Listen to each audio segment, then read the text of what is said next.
अल्हम्दुलिल्लाह, तमाम तारीफ़ें अल्लाह रब्बुल आलमीन के लिए हैं जो सब जहानों का परवरदिगार है। दुरूद व सलाम हो अल्लाह के आखिरी नबी हज़रत मोहम्मद पर, जिन्होंने हमें सब्र, शुक्र और अल्लाह पर भरोसा करने का दर्स दिया। मेरे प्यारे भाइयों और बहनों, ज़िंदगी एक इम्तिहान है। कभी खुशियाँ आती हैं, कभी गम, कभी आसानियाँ, कभी मुश्किलात।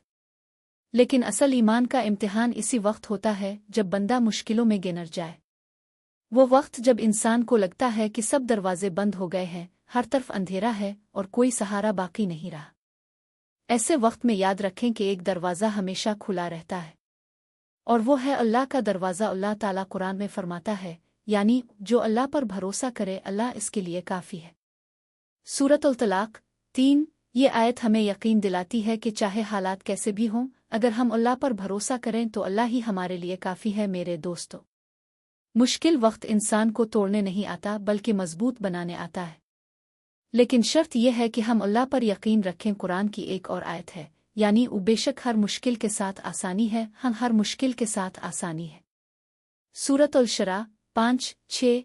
अल्लाह ताला ने 2 बार फरमाया ताकि हमें यकीन हो जाए कि मुश्किल हमेशा वक्ती होती है। रसूल अल्लाह ने फरमाया, अगर तुम अल्लाह पर वैसा ही भरोसा करो जैसा करने का हक है तो अल्लाह तुम्हें रिस्क ऐसे देगा जैसे परिंदों को देता है।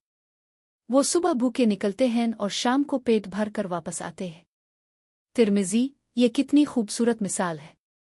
परिंदे सुबह अपने घोंसलों से निकलते हैं, उन्हें पता नहीं होता कि रिस्क कहाँ से मिलेगा, लेकिन वो निकलते हैं, मेहनत करते हैं और अल्लाह उनके लिए रिस्क मुहैया कर देता है।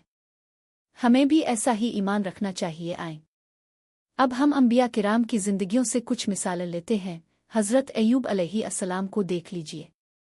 कई साल तक सख्त बीमारी में मुब्तला रहे, लेकिन उन्होंने सब्र किया, अल्लाह से दुआ की और अल्लाह पर भरोसा किया। आखिरकार अल्लाह ने उन्हें शिफा अता फरमाई। हज़रत यूसुफ अलैहिस्सलाम की जिंदगी देखें। बचपन में भाइयों ने कुनवे में फेंक दिया, फिर गुलाम बना दिए गए, फिर कैद खाने में डाल दिए गए। लेकिन यूसुफ अलैहिस्सलाम ने सब्र किया, अल्लाह पर भरोसा रखा और आखिरकार अल्लाह ने उन्हें मिस्र का बादशाह बना दिया। ये कहानियां हमें ये सबक देती हैं कि मुश्किलात वक्ती होती हैं, लेकिन जो बंदा अल्लाह पर यकीन रखता है वो आखिरकार कामयाब होता है। मेरे अजीजों, आज हमारी जिंदगी में भी मुश्किलात आती हैं, कभी रिस्क की कमी, कभी बीमारी, कभी परेशानी। लेकिन हमें घबराने की ज़रूरत नहीं। हमें अल्लाह से दुआ करनी चाहिए, सब्र करना चाहिए और यकीन रखना चाहिए कि अल्लाह हमारे लिए बेहतरीन रास्ता निकालेगा। मुश्किल वक्त में हमें ये 5 काम ज़रूर करने चाहिए। 1. सब्र। सब्र सबसे पहला हथियार है। अल्लाह कुरान में फरमाता है, बेशक अल्लाह सब्र करने वालों के साथ है। 2. दुआ। अल्लाह से दिल खोल कर दुआ करें, रात के अंधेरों में रुकर मांगें। 3. इस्तिग़फ़ार। अपनी गलतियों पर मुआफ़ी मांगें, इस्तिग़फ़ार कसरत से पढ़ें। 4. शुक्र। जो नेमतें हैं उनका शुक्र अदा करें, क्योंकि शुक्र करने से नेमतें बढ़ती हैं। 5.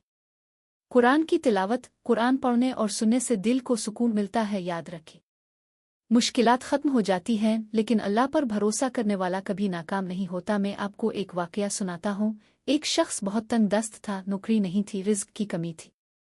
वो हर रोज़ अल्लाह से दुआ करता रहा और सब्र करता रहा। कुछ दिनों बाद अल्लाह ने इसके लिए ऐसी जगह से रोज़ी का दरवाज़ा खोल दिया जिसका इसने कभी सोचा भी ना था। यह है अल्लाह पर भरोसे का नतीजा। इसी तरह एक मरीज़ जो बरसों से बीमार था, इलाज भी करता रहा और दुआ भी करता रहा। आखिरकार अल्लाह ने शिफा अता फरमाई, क्योंकि शिफा देने वाला सिर्फ अल्लाह है। प्यारे भाइयों और बहनों, अगर आज आप मुश्किल में हैं तो घबराएं नहीं। अल्लाह को याद करें, दुआ करें, सब्र करें। याद रखें, अंधेरी रात हमेशा नहीं रहती, सूरज ज़रूर निकलता है। अल्लाह फरमाता है, मेरे बंदो, तुम मुझे याद करो, मैं तुम्हें याद करूँगा। सूरतुल बकरा 152। ये कितना बड़ा एजाज़ है कि रब्बुल आलमीन हमें याद करता है। लिहाजा अल्लाह पर भरोसा रखें, मेहनत करें और दुआ के ज़रिए अल्लाह से मदद मांगें। इंशाअल्लाह आपकी ज़िंदगी में भी वो वक्त ज़रूर आएगा जब आपकी मुश्किलात आसानियों में बदल जाएंगी। इख्तिताम पर मैं आप सब से यही कहूँगा, अपने दिल से ये दुआ करें, आ अल्लाह हमें सब्र अता फरमा, हमें शुक्र करने वाला बना और हर हाल में तुझ पर भरोसा रखने वाला बना। वो याद रखें, अल्लाह पर भरोसा करें, कामयाबी आपकी। दोस्तों, मुझे अपनी दुआओं में याद रखें और मेरे चैनल को सपोर्ट ज़रूर करें ताकि अब तक हमेशा ऐसी ही मुफीद और खूबसूरत वीडियोस पहुंचती रही। اگر ویڈیو اچھی لگی ہو تو چینل کو سبسکرائب کریں، لائک اور شیئر ضرور کریں، اور اپنی دعاؤں میں یاد رکھنا نہ بھولیں۔ آپ کی دعاؤں اور سپورٹ ہی ہماری اصل طاقت ہے۔ اسی طرح محبت دیتے رہیں تاکہ ہم آپ کے لیے مزید اچھی ویڈیوز بنا سکیں۔ اپنے قیمتی وقت دینے کا شکریہ۔ چینل کو سپورٹ کریں اور ہمیں دعاؤں میں یاد رکھیں۔